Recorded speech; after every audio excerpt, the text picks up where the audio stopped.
মা দুর্গা 2023 সালে 10 হাত নিয়ে আসছিল এই দেশের শান্তির জন্য।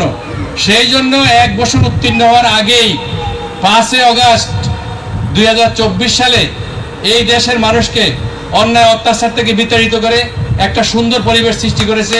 সেই জন্য আমরা মা দুর্গার কাছে এটা মৌলানা নামের কলঙ্ক। মানুষ এইভাবে নিজের ইমান নষ্ট করে। আরে বাবা, দুর্গা পূজা হিন্দুর উৎসব। আমি 1 লক্ষ বার 1 কোটি বার বলবো, দুর্গা পূজার সাথে এই দেশের মুসলমানদের কোনো সম্পর্ক নাই। এটা মুসলমানদের অনুষ্ঠান নয়। আবার দুর্গা পূজায় গিয়েও বলে এটা বাঙালি জাতির উৎসব। নাউজুবিল্লাহ। আমার জন্য যেটা হালাল আর একজনের জন্য সেটা হারাম, কাজে ওর সাথে আমি মিশবো কি করে? আমার তো মিল হতে পারে না, সাংস্কৃতিক দিক থেকে তো কোনো মিল হবে না, কারণ আমি তো মুসলমান। আর যারা মেলে মুসলমান নাম দিয়া, মুসলমান নিশ্চয়ই নয়, মুনাফিক। এগুলা কি? নিঃসন্দেহে মুনাফিক, কাফেরের চাইতেও নিকৃষ্ট।